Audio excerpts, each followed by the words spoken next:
Buenas noches todos. A nombre de la International Coaching Federation Capítulo México, les damos la más cordial bienvenida a este webinar con un tema sumamente importante, que sobre todo en este mes, que es el coaching y tanatología rosa. Es un honor para mí presentar a nuestra ponente del día de hoy, que es Blanca Latorre. Blanca es peruana. Está certificada como coach ontológico en competencias avanzadas por Newfield Network, con la acreditación PCC en ICF, Estados Unidos. Es terapeuta en sanación integral por Hana Salud y Bienestar. Es tanatóloga con especialidad en cuidados al final de la vida por DAO. Asesora de pérdidas y duelo en el ciclo de la vida de IPIR, Barcelona. Y formación como consejera en psicología y cuidados paliativos. Adicionalmente, con muchos más estudios que hacen de ella una gran profesional. Y bueno, sin más preámbulo, damos la más cordial bienvenida a Blanca. Adelante, Blanca, este es tu espacio. Un gusto tenerte Gracias, aquí. gracias por la presentación y gracias por este espacio que para mí es súper importante llevar el coaching, que es uno de mis grandes, digamos, bases para poder implementar e integrar la tanatología, así como las etapas del duelo, y comenzarle a dar luz a estos espacios, ¿no? En los cuales las personas puedan sentirse acompañadas en procesos tan vulnerables como son la enfermedad y lo que hoy nos reúne, que es el coaching y la tanatología en tiempos rosa, que está enfocado al cáncer de mama, ya que en este mes conmemoramos la sensibilización y la concientización. Entonces, quería empezar leyéndoles un cuento que le escribí justo entre hoy y hoy día, perdón, entre ayer y hoy día, y quería un poco poner en el contexto para poder dar pase a la presentación. Entonces, había una vez, en un pequeño pueblo, situado al pie de una magnífica montaña, un grupo de valientes y resilientes mujeres. Estas mujeres eran de un espíritu fuerte, perseverante, que luchaban contra el enemigo invisible, llamado cáncer. Los desafíos que enfrentaban eran inmensos, pero cuanto más grande era el desafío, más se aferraban a su espíritu. Un día llegó al pueblo una diosa, sabia y compasiva, la gran maestra de cuerpo y alma. Ella entendía el costo físico y emocional que el enemigo dejaba en sus víctimas y sabía que necesitaban más que solo tratamiento médico. Necesitaban esperanza y sanación desde adentro. Inspirado por el viaje del héroe, la diosa ideó un programa transformador llamado El Camino Rosa. El programa estaba diseñado para ayudar a estas valientes mujeres a encontrarse y desde ese encuentro reconocer la fuerza en sus historias personales y empoderarlas para retornar a sus vidas. Perdón, no a retornar, sino a reinventarse. ¿Quién retorna después de un viaje al inframundo siendo la misma? La diosa creía que todas llevaban una heroína dentro de ellas, esperando surgir y hacer frente a los obstáculos de la vida. El viaje comenzó al pie de la montaña, donde las mujeres se reunieron en un círculo, compartiendo sus miedos, su rabia, su llanto y también su esperanza y sus sueños. A cada mujer se le dio un objeto que las acompañaría todo el camino, una brújula, para guiarlas en su viaje. Lo curioso es que esta brújula, para funcionar, debía ser puesta en el pecho, junto al corazón. Con sus brújulas en mano, se embarcaron en un camino que las llevaría hacia ese lugar tan añorado, el punto más alto de la cima, la cumbre, la sanación. La primera etapa del viaje fue el llamado. Las mujeres emprendieron una peligrosa caminata que representaba los desafíos que hacían frente a su enemigo.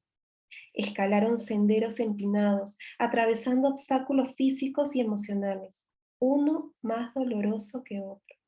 Algunas se frustraban y querían retornar a casa. Se angustiaban de no saber si realmente esta aventura valía la pena. Muchas veces el cuerpo ya no daba, y entonces el espíritu, cual agua en el desierto, alimentaba, fortalecía y las animaba a seguir, para luego animar a sus compañeras de viaje, ellas, sus compañeras, tan diferentes, tan en su mundo y tan iguales frente a su enemigo, compartiendo esta aventura. Se fueron descubriendo y formaron un vínculo, apoyándose y alentándose mutuamente. Se sabían unidas, se tenían. Luego vino el camino de las pruebas. Las mujeres enfrentaron sus miedos de frente, se enfrentaron a su propia mortalidad y cuestionaron su sentido de sí mismas. En el camino iban encontrando puntos de encuentro donde podían hidratarse, liberar y reordenar mochilas. La diosa llamaba a estos puntos coaching y tanatología, donde se permitían procesar sus emociones y encontrar un equilibrio en medio del caos. Cada mujer descubrió su propia forma tan única de hacer frente a la situación, ya sea a través de la pintura, la escritura, en fin, conectaron con su esencia, con su creatividad. Siguieron avanzando paso a paso, una detrás de otra, como si ese camino sirviera de guía, recorriendo el mismo sendero, con otros zapatos, otro ritmo y otro tiempo. Pero llegaron a la cima, a esa cumbre tan añorada que no promete una curación, mas deja en el alma el color sublime de la sanación. Llegaron a la transformación física y emocional, dejando atrás viejas creencias y abrazando una nueva identidad. Se dieron cuenta de que sus cicatrices no eran signos de debilidad, sino símbolos de resistencia, de resiliencia y belleza. Aprendieron a mirar sus cuerpos con amor, integrando cada pérdida y aceptando cada parte. Finalmente, las mujeres llegaron a la etapa del regreso, armadas con sabiduría, amor y compasión. Regresaron a su comunidad como sabias, se convirtieron en defensoras de la conciencia de hacerle frente al enemigo, ese enemigo tan invisible, pero tan presente, llevando esperanza e inspiración a mujeres que estaban en sus propios viajes. Más aún, a aquellas que recién descubrían en un diagnóstico que habían sido seleccionadas a un viaje del cual no querían ser parte. Formaron grupos de apoyo y compartieron sus historias. Algunas recaudan fondos para ayudar e investigar tratamientos de cáncer de mama. Pasaron los años y el programa continuó floreciendo. Más mujeres emprendieron el camino rosa, encontrando consuelo, fuerza y un sentido de propósito. La visión de la diosa se convirtió en un faro de luz para quienes se veían afectadas, difundiendo amor y sanación en todo el pueblo y más allá. Siempre acompañado de sus puntos de encuentro, coaching y tanatología. Así, la historia del Camino Rosa se convirtió en un testimonio de la resiliencia del espíritu humano, recordándonos que dentro de cada una de nosotras yace un espíritu capaz de sanar, ya sea para continuar el viaje de la vida o trascender a eso que llamamos muerte. Y bueno, ese es el cuento, espero que les haya gustado. Y espero que lo recuerden porque lo vamos a tener presente al final de la presentación. Y acaba la presentación. Un segundo. Por favor, me comentas si se ve bien. ¿Sí? Okay. Bueno. Tanatología y coaching en tiempo rosa. Sean todos bienvenidos. Siéntanse libre también de preguntar en cualquier momento. De hecho, yo no puedo ver las preguntas, pero me están ayudando en traerlas y en poderlas leer. Como les comento, pregunten en cualquier momento cuando nace la curiosidad. Ahí. La tanatología hoy. De hecho, cuando hablamos de tanatología, normalmente estamos hablando de un duelo. Es como hoy se procesa o se entiende. De hecho, tanatología, etimológicamente hablando, viene de tánatos, que significa muerte, y logía, que es el estudio o la ciencia. Entonces, tanatología vendría a ser el estudio o ciencia de la muerte. Sin embargo, cuando hablamos de tanatología, hoy no solamente enmarca una muerte, una ausencia física. Hoy cuando hablamos de una pérdida ya estamos hablando de atravesar un dolor, un duelo. El duelo etimológicamente viene de la palabra dolor. Y el dolor aparece cuando nosotros tenemos pérdidas significativas, ya sean trabajo, parejas, cuando hablamos de divorcios o cuando hablamos de separaciones, pérdidas de amistades, pérdidas de sueños, entre otras. De hecho, hoy lo que nos reúne es la pérdida de salud, por lo que atravesamos las mujeres cuando nos vemos frente a la enfermedad. Y no solamente perdemos la salud, sino que hay otras pérdidas que se van dando en el transcurso del diagnóstico. Más aún si vamos un poquito más atrás desde la sospecha que tenemos un diagnóstico.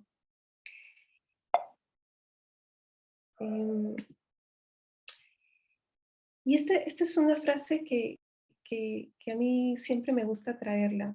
Es de Jan Shinoda Bolen, en su libro Viaje a Avalon, donde habla o hace referencia acerca de la liminalidad. La liminalidad es un proceso que ella la pone como permanecer de pie en el umbral de una puerta, o hallarse en un pasaje, o incluso en un largo y oscuro túnel entre dos etapas de nuestra vida. Imagínense que esa puerta que ven ahí, no sabemos a dónde nos lleva, no sabemos qué hay detrás de la puerta, nos podemos imaginar, podemos estar en un viaje y podemos saber más o menos por lo que nos han contado qué podría venir, pero a ciencia cierta no sabemos cómo lo vamos a ver nosotros con nuestros ojos. Solamente tenemos historias, mas no lo hemos recorrido. Eso es más o menos lo que pasamos cuando atravesamos por un diagnóstico. Más aún, ella en esta frase hace referencia en el libro de que es un periodo en el que no sabemos quiénes vamos a ser después de este proceso. Y definitivamente ya no somos los que éramos. Entonces es un periodo muy atemporal en el cual no tenemos claridad de nada. Más aún lo que tenemos es incertidumbre. Y manejarnos sobre esa incertidumbre puede llevarnos a tener un proceso o un tratamiento, digamos, un poco más vivido, más profundo, ¿sí? Entonces, ¿cómo nace la tanatología? Aquí no voy a hacer mucho hincapié porque de hecho México, que es un país que me encanta, lo he visitado varias veces y la verdad siempre termino enamorada del país, tienen más avanzados los temas de introspección y tanatología es uno de ellos. Entonces voy a hacer solamente el contexto porque de hecho ya lo tienen más, como les menciono, lo tienen más a la mano. La tanatología nace con Elizabeth Kubler-Ross y Cecily Saunders. Ellas son como las pioneras en este tema. Pero curiosamente, ellas no entran en lo que es duelo, entran en un duelo anticipado, porque acompañan a los pacientes que ya están a final de vida. Y ellas lo que descubren en este acompañamiento es que las personas, al ser acompañadas, se sentían más protegidas, tenían un proceso más digno en la enfermedad. Y el acompañar o este acompañamiento amoroso hace que la persona se sienta sostenida en momentos vulnerables. Y con esto no quiero romantizar el momento, tampoco es que quiera decirles, uy, la enfermedad es un camino lleno de rosas, por el contrario. Pero sí, lo que quiero que quede en este tema de tanatología es que el acompañamiento no va a curar tampoco. No es que el tanatólogo va a venir y va a dar todas sus herramientas y cura al enfermo, eso no. Lo que va a hacer es aligerar la mochila de incertidumbre, de sentirse solo en la enfermedad. Acá el paciente pasa, cuando hablamos en coaching, de hecho hablamos del coachee, y cuando hablamos de tanatología hablamos del paciente o del acompañado. Pasa por diferentes procesos, pero sobre todo por mucha incertidumbre.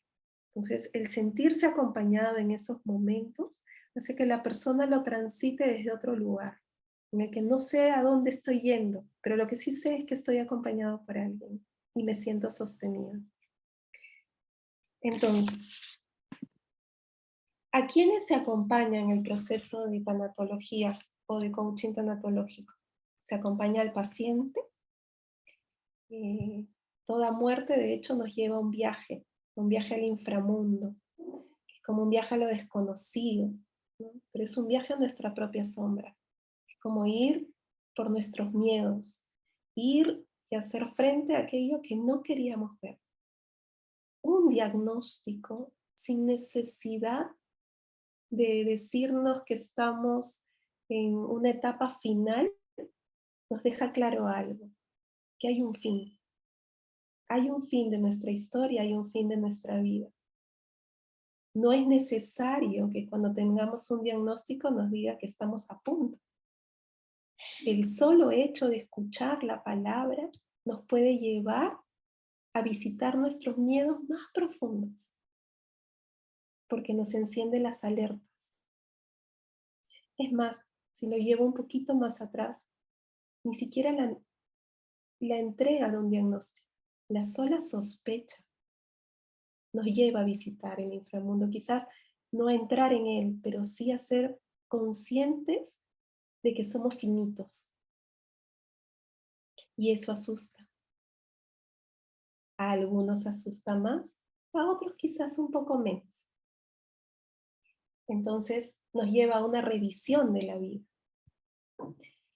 Y aquí quiero como dejar esta idea, no es necesario que tenga el diagnóstico en mano. Con la sola sospecha comienzo a tener quiebres. Los que somos coaches vamos entendiendo la palabra quiebres. Los que no son coaches, los quiebres son aquellos momentos en que nos llevan a reinventarnos, en los cuales nosotros decimos, ok, esto que está ocurriendo ha dado o ha hecho que dé un giro en mi vida.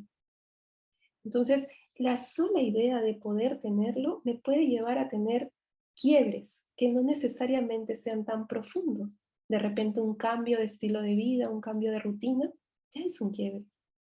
Y ya es una acción frente a una posible realidad. ¿Sí? Entonces, aquí hay un acompañamiento. La familia, el diagnóstico de una enfermedad se incorpora en casa como un huésped, sin haber sido invitado, pero llega con maletas y llega sin un tiempo definido. Llega y se mete en casa. Interrumpe las conversaciones. Si se dan cuenta, cuando hay un diagnóstico positivo, el cáncer pasa a ser como el protagonista de las conversaciones. Y entonces todo gira en torno a él, a lo que pasa. Nos comenzamos a reinventar como familia, nuestras conversaciones, nuestros roles, nuestra forma de organizarnos cambia. Cambia a partir de este diagnóstico. Cuando hablamos de un posible diagnóstico, al cambiar nuestro estilo de vida, las que somos madres queremos cambiar el estilo de vida de nuestros hijos, porque ya se encendió la alerta de la finitud, la alarma. En mayor o menor medida queremos cambiar, pero ya hay una visita, ya hay un visitante que no esperábamos, pero que se instala. Y es muy comodón, porque toma mucha energía de la familia. Y entonces la familia necesita ser acompañada para reorganizarse, para comenzar a establecer cómo van a ser ahora los roles. Más aún si la mujer que atraviesa este tiempo es la madre. Entonces, necesita ser acompañada. Necesita comenzar a validarse, a ver quién se va a hacer cargo de qué. Y acá aparece la transparencia de la familia. Los que somos coaches, transparencia lo entendemos como la forma que han venido siendo, sin, digamos, sin ponerse de acuerdo, sino es como nos hemos ido organizando en nuestra vida, en la familia. Pero se rompe. Entonces ahí es donde comenzamos a acompañar a la familia a reorganizarse. Y aquí está el rol del cuidador, que normalmente lo asume algún familiar cercano, como puede ser que lo asuma alguna amistad, o dependiendo, porque acá es muy importante, cuando nosotros hablamos de familia, hablamos de personas cercanas, del ser querido, no necesariamente está el vínculo de la familia, el vínculo de sangre. A veces la familia es la red de amigos que tenemos. Hoy hay muchos jóvenes viajando y que la familia la construyen con amistades, y esa será su familia. Y si pasan por un diagnóstico, ellos serán su familia también. Y acá aparece el rol del cuidador. Es muy duro padecer una enfermedad y las pérdidas secundarias, como también presenciar el proceso. El cuidador, a diferencia de la familia, no solamente sabe que está el invitado, no solamente tiene la conciencia de que está el huésped ahí en casa, sino que lo tiene que ver. Y tiene que ver todos los estragos que lleva. Tiene que ver todo el impacto que va generando día a día. Va viendo estas pérdidas. Y eso hace que el cuidador pase por una sobrecarga emocional. Muchas veces hablamos del paciente y no vemos al cuidador. Y el cuidador pasa por una sobrecarga emocional, porque no solamente es que ve al paciente, sino que también da cara a la familia. Porque todos llamamos al cuidador. Cuando hay un cuando hay un diagnóstico de cáncer, lo que hacemos normalmente es, bueno, no voy a llamar al paciente, o sea, no voy a llamar, en este caso, si fuera una amiga mía, digo, no voy a llamar a mi amiga, voy a llamar a quien la está cuidando para no interrumpirla, o no sé si está en su tratamiento. Y así uno, por todos los amigos que tiene, por todos los círculos, o por la familia que también llama. Entonces este cuidador pasa por atender al paciente, por atender las llamadas, pero sobre todo por ir viendo día a día todo el impacto que genera. Y el cuidador necesita ser acompañado también. Entonces, acá hay una frase que también me encanta de Elizabeth, que es: una enfermedad mortal que sobreviene a un ser querido nos arrastra al inframundo como compañeros de viaje. La familia no pide viajar, así como el paciente no pidió la enfermedad, pero nos lleva, nos lleva, nos lleva a conocer lugares que no pensábamos. Y cuando miramos hacia atrás decimos, wow, eso pasó. Y decimos, ¿en qué momento? ¿De dónde saqué fuerza? Pero están.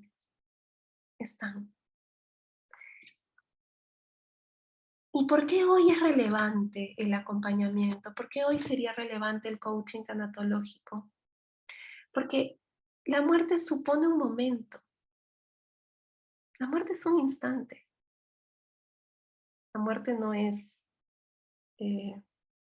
como que dura días o dura semanas, no. La muerte es un momento, que puede ser minutos, puede ser una hora, como que pueden ser minutos entre la agonía y la muerte. Pero el morir en todas sus formas es un proceso complejo, toma su tiempo, supone un tiempo. ¿Por qué en todas sus formas? Verán, cuando nosotros hablamos de cáncer de mama o de cualquier tipo de cáncer en realidad, parte de nosotros va muriendo. Cuando vamos a enfocarnos en mama, que es lo que hoy nos reúne. Normalmente cuando pasamos por la quimio 2, entre quimio 2 y quimio 3, el cabello cae. Cuando el cabello cae, el cómo me veía yo frente al espejo ya no está. Esa blanca ya no está, desapareció. Esa es una muerte, es un morir. Mi identidad murió. Hay un duelo. Más aún, si tengo que pasar por una mastectomía, en la cual parte de mi cuerpo se está yendo. Entonces, ahí hay un duelo. Las mamas son muy representativas. Las mamas en las mujeres representan la vida, el alimentar la vida, tengamos o no tengamos hijos. Simbólicamente representan el alimentar la vida, tienen que ver mucho también con mi identidad como mujer. Entonces, todos esos duelos por el que pasamos a través de este proceso son complejos y son profundos, son cambios que tocan cada fibra. Entonces necesitan ser abordados, necesitan ser acompañados nuevamente. El acompañamiento no va a curar. Esa no es la promesa, no es que acompañarte signifique que el cuerpo se va a curar y se va a restablecer. No. Acompañar de alguna manera es sanar, pero el alma, la sanación viene del alma y la curación viene del cuerpo, de lo físico. Entonces lo que ayuda es a que puedas de alguna manera sanar, incluso en el silencio profundo, porque acompañar no necesariamente es hablar. Y aquí es donde aparece, dentro de las competencias de coaching, nosotros tenemos la escucha activa y a veces los silencios en el co-crear. Yo diría que en el coaching tanatológico es donde vamos a tener los silencios más largos y profundos que hayamos practicado durante todas nuestras etapas de coaching. Porque es un silencio que invita al otro a que sepa que estamos ahí, respetando, acompañando, pero desde un lugar más espiritual. Entonces, si lo queremos ver en números, el cáncer, esta información la saqué de la OPS. Las mujeres afectadas en América, más de 491.000 mujeres son diagnosticadas con cáncer de mama en lo que va del 2023.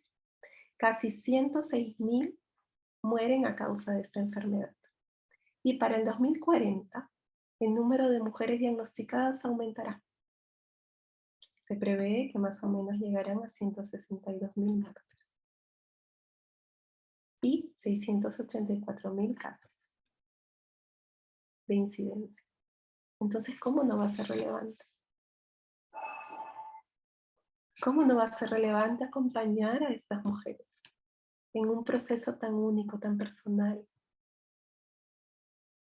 Acompañar a la familia a que valide al paciente con sus miedos. Acompañar desde la tanatología y desde el coaching tanatológico es acompañar mucho en el dolor, en el miedo, en esta incertidumbre, en la rabia. ¿Por qué a mí? ¿Por qué yo? Entonces nos desafía como coaches a trabajar lo emocional. Pero ¿cómo no acompañar? ¿Cómo no ponerse al servicio de estas mujeres?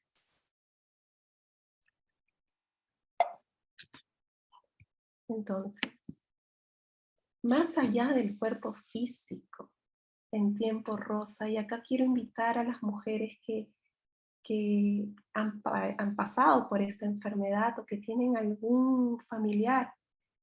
¿Cuándo creen que muere? Más allá del cuerpo físico. ¿Muero cuándo? Muero cuando mi rol de madre no está o no lo puedo cumplir. Muero cuando me veo al espejo y no soy yo. Yo tenía una familia muy cercana que cada vez que íbamos a quimio me decía, es que yo me miro al espejo y estas no son mis piernas, estos no son mis brazos, esta no soy yo. Entonces esas muertes se van validando, no las físicas, las emocionales, las de identidad, se validan y se viven y se atraviesa por ese dolor. Si por ahí alguien quiere escribir o comentar algo, siéntanse totalmente libres, por favor. Y entonces, entramos un poquito a cuáles son estas competencias de coaching y tanatología en Tiempo Rosa, para los que somos coaches. Perdón, Blanca, hay un comentario en las redes sociales en donde dice, el perder una parte de mi cuerpo, el verme mutilada, es ver también irse una parte de mi vida. Y esa no se recupera. No, no, mi querida, no se recupera. No se recupera porque por más que me hagan una cirugía y me reconstruyan, no es con la que yo nací. Y entonces ahí hay que trabajar mucho con la reconstrucción. No me sea. Si no, hay un micro. No, yo. No tanto la reconstrucción física, y vamos de la mano. Vamos de la mano con la reconstrucción física y la reconstrucción de mi yo frente a esa reconstrucción.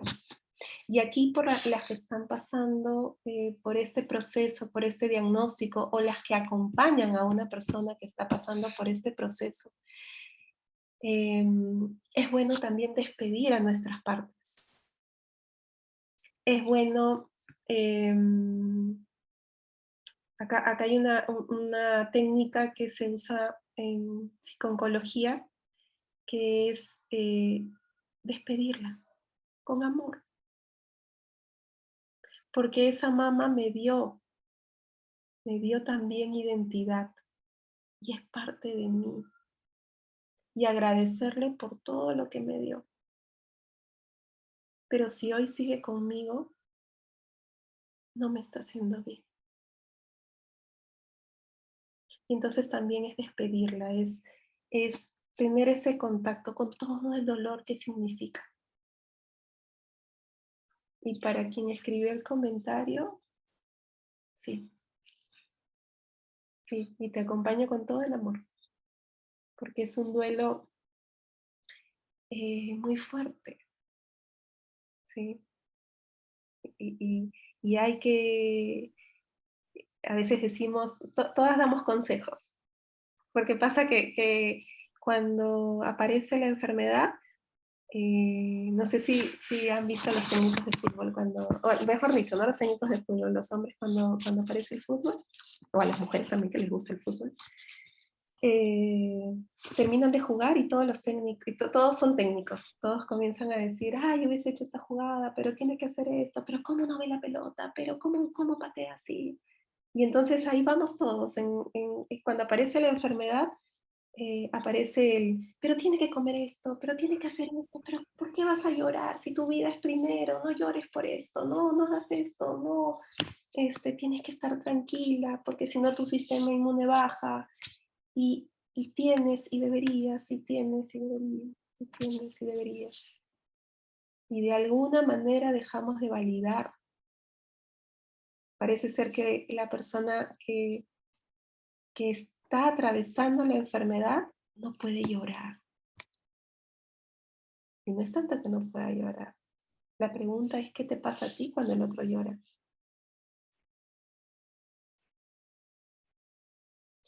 Entonces ahí es bueno para nosotros, los que acompañamos, preguntarnos, ¿qué me está pasando a mí cuando yo lo acompaño a la persona que tiene ahorita un cáncer de mama?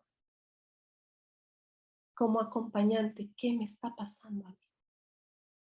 ¿Qué miedos aparecen también? Porque aparece también que mientras que no somos parte de la cifra, ¿sí?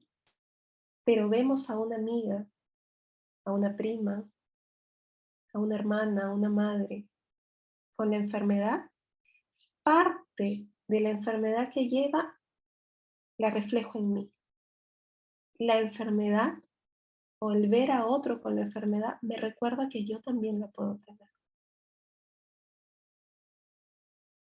Y a veces ese contacto preferimos no tenerlo, preferimos no ver por miedo. Y entonces, Y agradecen el acompañamiento con mucho cariño. gracias, gracias. Competencias de coaching y tanatología en tiempo rosa. Acá les voy a solamente nombrar a los que somos coaches las competencias que tenemos, ¿no? Que son de nuestra práctica ética. Acá aparece mucho en la tanatología, en el coaching tanatológico. Aparece la confidencialidad. Aparece, no voy a entrar en competencia por competencia, lo voy a hacer como en resumen. Aparece mucho la confidencialidad, aparece la presencia. ¿Cuál es mi presencia cuando acompaño? ¿Cómo valido las emociones del otro? ¿Las estoy validando o no? Tengo que ser estar muy atenta a ver que mi emocionalidad esté como en equilibrio. ¿Cuánto de la emoción que me trae el coachino me está tomando? Sobre todo a las que somos mujeres. ¿Cuánto proyectamos de nosotras en la coaching?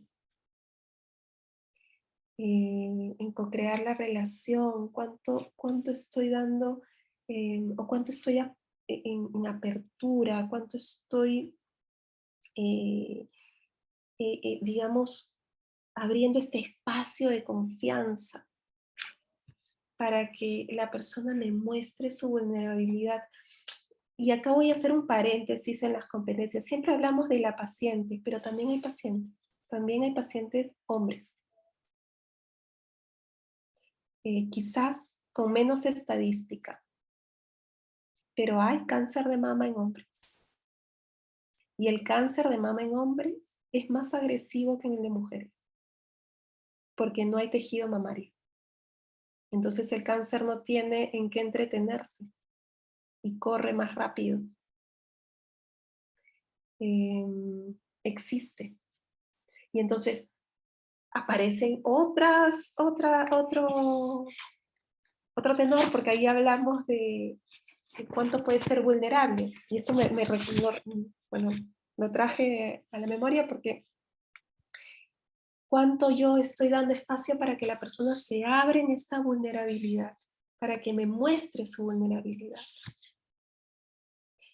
Y acá la escucha activa, que va a ser nuestra compañera en cada momento, los silencios profundos y largos, darme cuenta de si estoy acompañando o no al coachee, en ver si realmente cuando hablamos de crecer, cuando facilita el crecimiento quizás nosotros en coaching lo vemos como si está logrando, ¿no?, lo que se proponía, si está logrando el equilibrio, si está logrando como ver lo que realmente le genera bienestar. Acá en tanatología, el crecimiento no está medido por si se está curando o no. Está más medido por el bienestar que está obteniendo. ¿Sí? Y eso es como un resumen dentro de las competencias. Estar muy atento al acuerdo. También hay acuerdo. ¿Qué expectativa tiene la familia? ¿Qué expectativa tiene el paciente? A veces la familia aparece con la expectativa de ya, pero es que ya no llore. Y yo cuando me dicen eso le digo, pero ¿por qué no quieres que llore? Tiene que llorar. Porque va a conectar con la tristeza. ¿Quién no se siente triste ante un diagnóstico? Ante una pérdida. Recordemos que la tristeza es justamente conectar con lo que he perdido. Y entonces, ¿cómo no va a aparecer? ¿Cómo honra una mujer su mamá si no la llora cuando se es mutilada? Claro que va a llorar. Y claro que hay que acompañarla. Y claro que hay que dejarla. Pero aparece esto, no, no llores, no llores, nuevamente. Aquí es estar muy atenta a las emociones y atentos. Y entonces, esto es un poco en resumen las competencias. Y acá, por eso les decía que tengan a la mano el cuento. Lo que vamos a ver es como el viaje del héroe en el camino rosa. Este es el mundo ordinario. Y ordinario no porque no tenga nada que ver, el mundo ordinario es en el cual nosotros nos desenvolvemos, vamos caminando por la vida en nuestras funciones, en nuestras actividades, y entonces vamos sin darnos cuenta que también a nosotros nos podría dar. A veces cuando me hacen la pregunta, ¿por qué a mí? ¿Y por qué no? ¿Por qué no sería? ¿Por qué no a ti? A veces nos hemos seteado en la cabeza que si comemos sano, que si hacemos ejercicio, que si tenemos una vida cero estrés y todo, no nos va a dar nunca. Y no sucede así, o que no vamos a morirnos, y la muerte es parte de la vida. La enfermedad, el cáncer es una enfermedad muy holística, no es solamente depende de un solo factor, depende de muchos factores. Depende de la biología, depende del biotipo, depende de la genética, depende sí, también de la alimentación, del sistema inmune. Pero a veces aparecen, por ejemplo, personas, es que yo te dije que comiera sano. O a veces, ¿por qué no te hiciste un chequeo? Bueno, ya está. La enfermedad ya llegó el huésped. Y entonces estamos en este mundo ordinario en el cual sabemos que hay una estadística, sabemos que la enfermedad existe, pero aún no somos parte de ella, aún no nos visita. Y entonces viene la llamada. En este punto, voy a ver si puedo activar el puntero. En este punto la persona recibe un diagnóstico, o mejor dicho, visita al doctor y comienzan los chequeos. Puede haber una sospecha. Entonces acá estamos en el prediagnóstico y el diagnóstico, en la llamada, donde empieza este viaje, este camino rosa, en el cual nosotros pues hemos sentido este llamado, bueno, no sentimos el llamado, sino hemos sido como seleccionados a una selección que no queríamos, por cierto. Y entonces aparece el miedo El miedo y la incertidumbre van a ser emociones que quizás nos van a acompañar hasta la odisea. Quizás en la transformación con menos intensidad, pero va a estar. Entonces, en la llamada nosotros pasamos por la incertidumbre, por el miedo, pasamos por el, el comenzar a decantar todas las historias que traemos del cáncer, porque ya hemos escuchado de la enfermedad. Quizás el cáncer de mama, al ser la segunda causa de muerte en oncología, nosotros lo que tenemos a la vista más películas, más videos, tiene más prensa, por decirlo así, y, y ya tenemos conceptos, ¿no? Y estas creencias muchas veces nos llevan a vivir algo que todavía no se ha dado. Entonces empieza la ansiedad y empieza el temor a cómo va a ser, porque ya tenemos, como les digo, un preámbulo de la enfermedad. Luego viene el rechazo. En este periodo, el rechazo o la negación, en este periodo nosotros pasamos por la ira, pasamos por esta emoción de el por qué a mí, por la injusticia, el no querer ver, no voy a pedir segunda, tercera, cuarta, quinta, sexta opinión, porque no quiero ver. Y es muy normal. Es muy normal y incluso acompañar en ese periodo. Miren, yo les puedo contar desde mi experiencia. Una persona muy cercana a mí, hombre, tuvo cáncer de mama.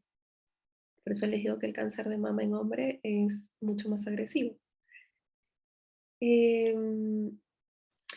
Yo pasé por este periodo como acompañante y no quería ver. Cuando nos dieron el diagnóstico, y me había olvidado en esta parte de la llamada. En la llamada caminamos como en nube. Es un periodo muy atemporal. Es un periodo en el que no sé dónde estoy, no sé cómo pasó. Es como irte a la cocina y decir, ¿a qué venía? Una y dos veces haces ese viaje. Hasta que dices, ah, caray, venía por esto. Y ya. Y esto dura un periodo hasta que te confirman el diagnóstico. Luego viene el rechazo. En el rechazo, la ira, el por qué a mí, por qué a nosotros, por qué ahora, en qué nos equivocamos, por qué no al que hace daño. Y pasamos por una, dos, tres, cuarto, quinto. A mí me pasó algo muy curioso. En el cuarto, en la cuarta opinión, el doctor fue muy duro y le dijo a mi ex esposo, le dijo, em, tú, ¿qué quieres que te diga? Le dijo, ¿que no se te va a caer el pelo? ¿Que vas a vivir? Fue tan duro que yo recuerdo que lo que hice fue pararme y decirle, usted es doctor, no es un dios. Y cuando salí llamé al doctor, al clínico, y le dije, doctor, nos ha pasado esto. Me dijo, deja de buscar. Ya, para. Ya es momento de aceptar que hay un diagnóstico. Entonces, ese momento es el rechazo. Y pasamos por esa etapa. Pasa el paciente. Ojo que este viaje, nuevamente, no se hace solo. Este viaje lo hace la familia, el cuidador y el paciente. Entonces, acá aparece la familia que dice, he escuchado de tal doctor y ya te saqué cita, he escuchado esto, he escuchado el otro, anda tal, anda, mi amiga se curó con esto, y todos vamos en esa ola, pero lo que está pasando acá es el no querer aceptarlo, sino buscar a alguien que nos diga que el diagnóstico está equivocado, que eso no es,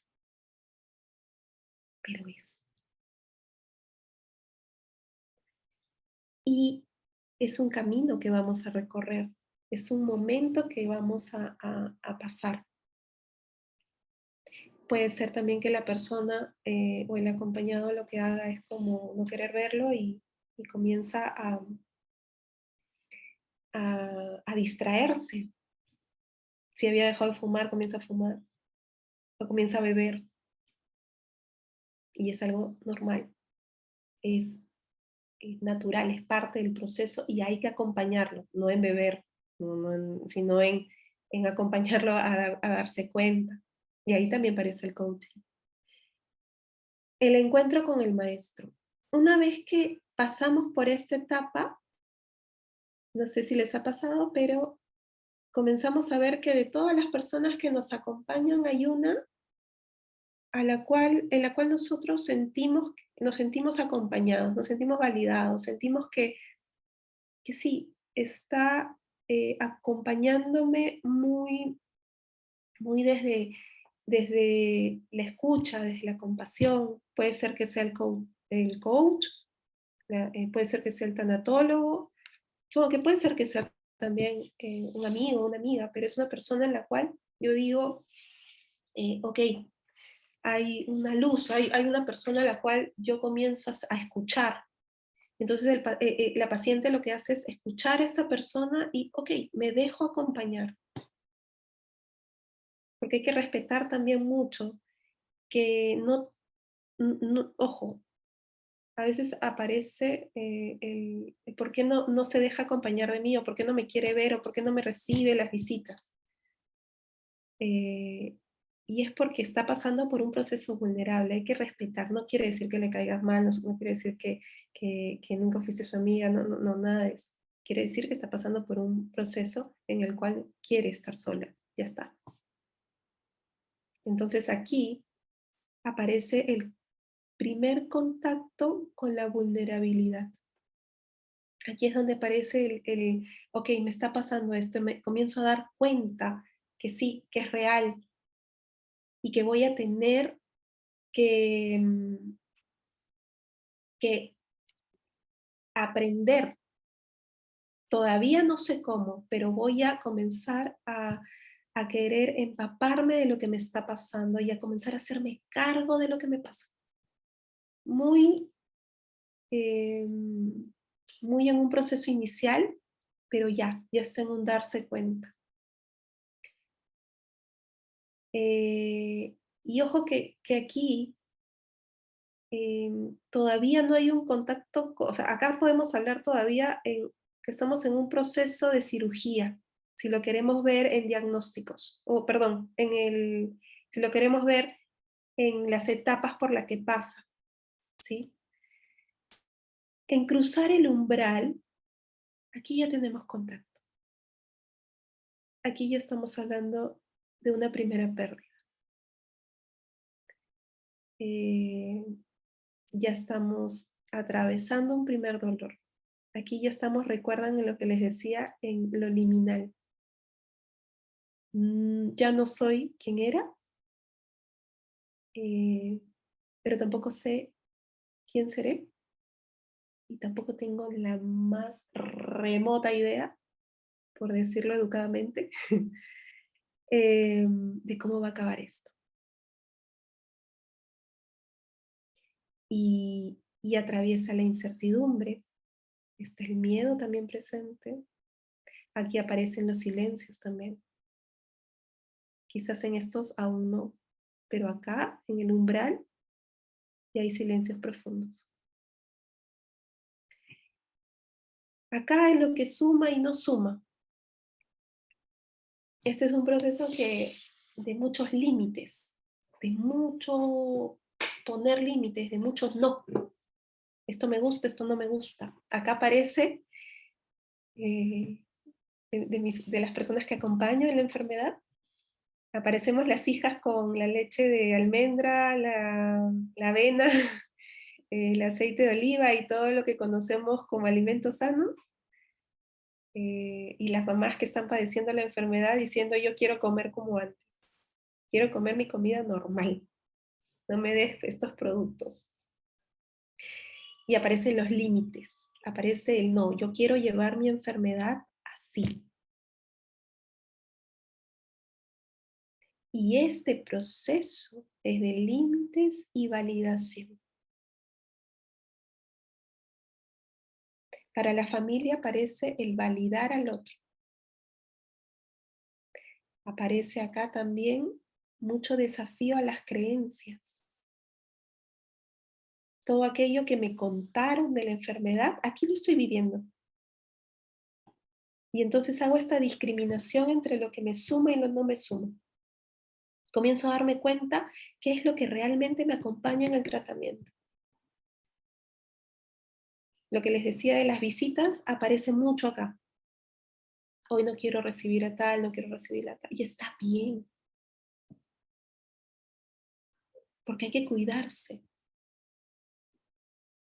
Y si mi autocuidado hoy es que no puedo recibir a una determinada persona, está bien.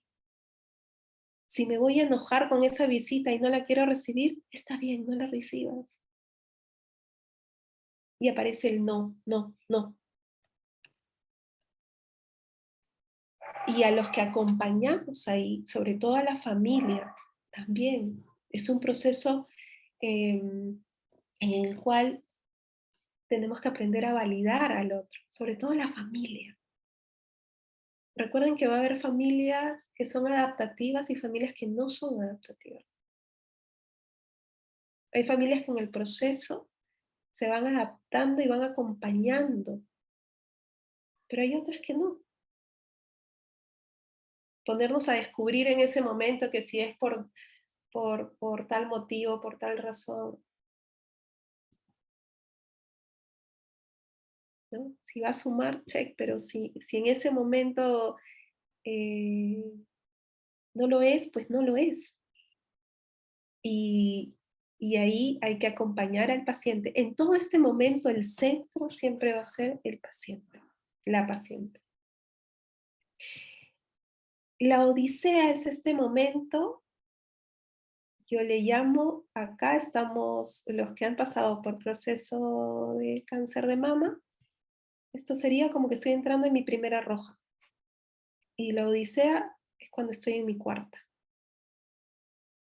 que es como la cuarta es la que te lleva como los que tienen el proceso oncológico, la cuarta quimio en el tratamiento, digamos que se conoce como las rojas, las blancas. Las rojas son las más fuertes. La cuarta es como la que te lleva a lo más profundo. Cuando hablábamos del inframundo, es como estar en el inframundo. Y entonces esta es la parte del periplo, del viaje, donde estoy visitando los miedos. Es como ponerme frente al miedo, literal. Es como pararme frente al oscuro. Es ese momento en que en el viaje del héroe lo conocemos como en el momento en que se enfrenta a a la antítesis. Es cuando ese momento, ¿se acuerdan cuando, no sé si todos vieron Star Wars, pero es cuando va a visitar a Darth Vader? O sea, es ese momento en que te enfrentas con todo tu temor. En este momento es que estamos. Y entonces acá muchas veces aparece el que si seguimos en tratamiento o el tratamiento no funciona. Y acá, si el tratamiento no funciona, pasaremos a otra área que se llama paliativos. Si el tratamiento funciona, seguiremos en el proceso y pasamos a las blancas, que son un poco más suaves, por decirlo así. Pero es en este proceso donde ya me despojé de todo. Ya este huésped me quitó todo. Me quitó mama, me quitó cabello, me quitó mi rutina, me quitó la forma de ver la vida. Y acá es donde comienzo a reinventarme. porque ya es un momento en el cual comienzo a restablecerme físicamente, si es que el tratamiento ha funcionado. Si el tratamiento no ha funcionado y vamos a paliativos, en paliativos pues estaremos en un momento en el cual el dolor va a ser atendido, porque lo importante es que la persona físicamente no tenga dolor, pero esté acompañado mucho más. El acompañamiento en paliativos pasa a ser como lo más importante. Y aquí es donde viene la transformación en el viaje del héroe. Es ese momento de darme cuenta, ese momento en el que algo pasa y me doy cuenta que hay un propósito. Y me doy cuenta, miro hacia atrás y digo, ok, ¿qué sentido le quiero dar a mi vida? Ya sea que pasó la enfermedad o si me queda un tiempo de vida, ¿qué propósito le quiero dar en ese tiempo? Dignamente. Porque acá hay algo que tienen que rescatar mujeres, que rescatamos las mujeres. Todo este proceso es muy digno. Y este momento más aún. Y en esta última etapa pasamos al retorno. Es donde regresamos, donde nos reincorporamos. Aquellas que lograron transitar por la enfermedad se reincorporan a sus vidas, a lo laboral, a digamos, hacer las actividades que hacían antes. De pronto las retoman, de pronto no, de pronto incorporan nuevas actividades. Acá viene mucho el incorporar y no solamente el darse cuenta, sino empiezan las experiencias de aprendizaje. Acá comenzamos a probar qué nos viene bien. ¿Qué me viene bien hoy? ¿Qué suelto? ¿Y a qué le doy la bienvenida? Emocional, corporal, hasta lingüísticamente. Porque si se dan cuenta, he desafiado creencias, he desafiado historias que tenía yo respecto a la enfermedad, pero ahora las he vivido paso a paso, día a día. Y entonces desafío creencias, tengo una forma de hablarme. Si antes tendía mucho a juzgarme o en esta etapa comienzo con, pero mírame cómo estoy, acá vuelvo a amarme con todas mis partes. Desde lo corporal me reconozco, desde lo espiritual me amo y desde lo lingüístico es como decir, hoy me reconozco, bella, hermosa, completa, suficiente.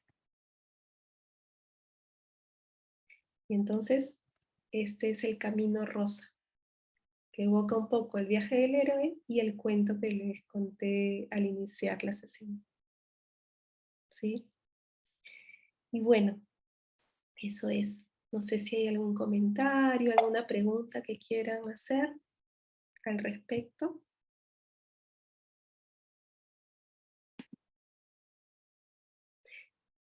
Esta frase es de Alba Payás. Alba Payás es la directora de IPIR, es el Instituto de Pérdidas y Duelos. Este libro, si tienen la oportunidad de leerlo, léanlo. El mensaje de las lágrimas ayuda mucho para duelos y pérdidas. La muerte y el duelo te sitúan en un viaje que deben hacerse en soledad.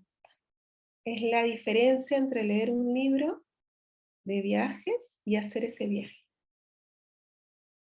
Todas las creencias que tenías del cáncer, aquí se caen y haces el viaje.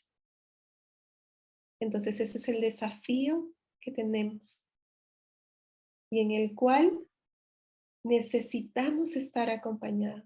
¿Es un proceso que vives solo? Sí. ¿Que vives sola? Sí.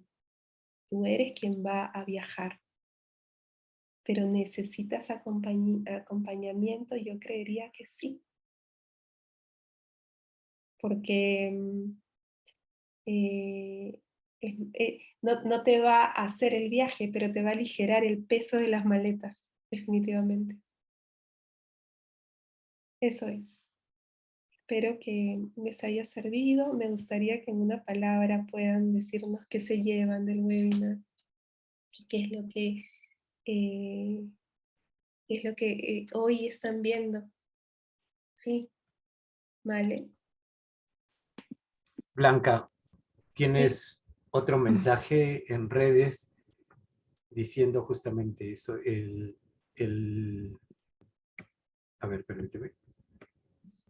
Es un viaje muy pesado, pero con acompañamiento siempre se hace mucho menor. Rodéate de amor. Totalmente. Las grandes herramientas para alguien que acompaña siempre van a ser el amor y la compasión, no la pena, no la lástima, la compasión que viene del amor. Algo que aparece en el cáncer es que se activan todos nuestros miedos y el miedo es lo opuesto al amor. En el miedo yo estoy pensando que algo va a ser arrebatado y me apego y todo. Y es muy natural, tampoco estoy diciendo que el que siente miedo está mal, no. Es muy natural, somos personas, somos humanos. Partamos de ahí. Pero el amor es lo contrario. Entonces cuando tú te sientes acompañado desde el amor, no hay apego. Y eso aparece cuando en mi vida he tenido presente mi finitud. Hablar de la muerte no es otra cosa que darle un sentido a la vida. Saberte finito no es otra cosa que saber que hoy puedes vivir plenamente y tienes que tener claro tu propósito para que llegado ese momento, pues mires atrás y digas, ok, viví. Mi papá acaba de cumplir 80 años y él tuvo cáncer también de próstata. Y cuando yo le hablaba cuando hablábamos de la muerte, él me decía, es que yo no pido vivir más años. Lo que yo tengo miedo es cómo es ese momento. Eso es a lo que yo no tengo miedo. Y claro, los miedos van cambiando conforme vamos avanzando en la edad. Entonces entendí que él de pronto ya su propósito lo tenía más claro. Me dijo, mira, ya tengo nietos, ya los vi. Me hubiese gustado ver a mi último nieto acabar la universidad. Pero bueno, al día de hoy es vivo y lo está viendo y está feliz. Pero para que veas un poco cómo este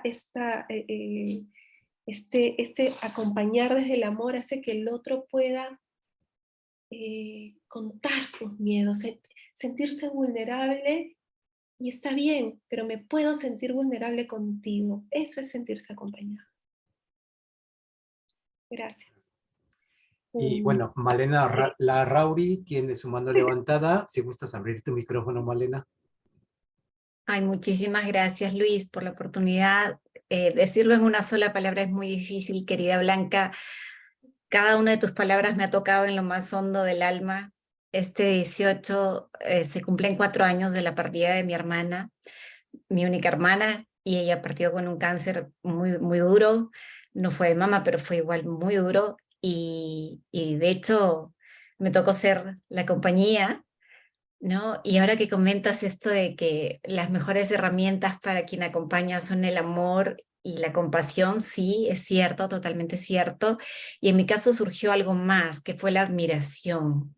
Mi hermano fue una persona increíblemente valiente, valiente. Yo le decía mi princesa guerrera, cada que salíamos a una de sus quimios, radios y demás, porque afrontó todo el proceso con una valentía y claro que también con vulnerabilidad y con miedos y con quiebres, ¿no?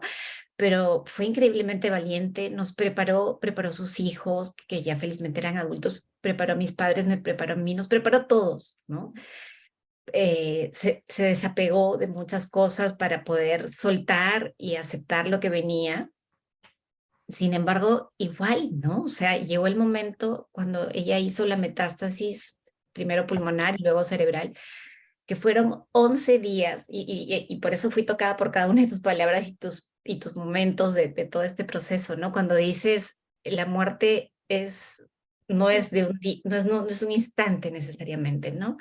Y sí, o sea, en el caso de ella fueron 11 días de agonía, ¿no? Donde ya le daban los cuidados paliativos y solo estaba su cuerpo ahí. Yo sabía que ya su espíritu se había elevado, ¿no?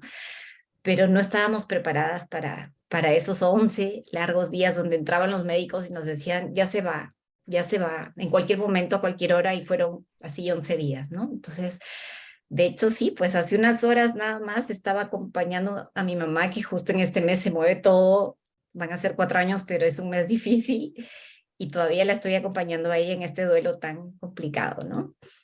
Pero nada, quería agradecerte muchísimo. Desde que tuve la oportunidad de conocer la tanatología, nunca me he preparado, ni sé si me atrevería a hacerlo, pero sí, sí me parece tan importante, tan relevante el acompañamiento que ustedes, los coaches tanatológicos, dan en estos momentos, ¿no? En momentos como los que me tocó vivir y como lo que tú cuentas y lo que estoy segura que muchos aquí presentes de alguna forma les ha tocado vivir. Así que nada, gracias, gracias, Un infinitas. abrazo, mi querida Male. Mira, Gracias. sí, y yo estoy segura que para mí nada es casual en la vida, nada, nada. Y parte de ella, parte de ese espíritu, porque lo que tuvo tu hermana fue una fortaleza de espíritu. Cuando nosotros en nuestra vida, esto es más de tanatología que de coaching, ¿sí? Pero alimentar el espíritu, y el espíritu, la espiritualidad no tiene que ver con la religión. La espiritualidad es eso que justamente tú lo has relatado bien de tu hermana, y que muchos que hemos tenido experiencia acompañando a personas en cáncer admiramos, porque es este coraje de sentir el cuerpo que no es mío y pararme y decir, ok, sigo, ¿sí? O también tener el coraje de decir, hasta aquí, porque en ambos es válido. Pero yo digo el coraje de tomar decisiones en ese momento. Entonces, para hacer esas cosas hay que tener un espíritu fuerte, un espíritu arraigado. El espíritu para mí en esos momentos es como, simbólicamente es como ir en un barco, en una embarcación en el mar, en una tormenta, y saber que tengo dónde ponerme, dónde abrazarme. Y eso está en cada uno, no está afuera, está en cada uno. Entonces, para poder dejar las voluntades anticipadas, para poder poner esas conversaciones de quiero esto, acompañar incluso a los que estoy dejando, hay que tener un espíritu grande y un espíritu sobre todo fortalecido. Y mi querida Male, el duelo no se supera. Últimamente se hace mucha publicidad de supera el duelo, supera el... No, el duelo no se supera, se integra. Las pérdidas se integran. El dolor, atravesar un duelo es atravesar el dolor. Y el dolor, el primer día me tomará todo el cuerpo, el primer mes, el primer año. Después lo que hace el dolor es ir haciendo un espacio más pequeño, en el cual sí, llega tu cumpleaños y te lloro. Porque es honrar. Es saber que esa persona era importante para mí. Entonces lo que hago es hacerle un espacio.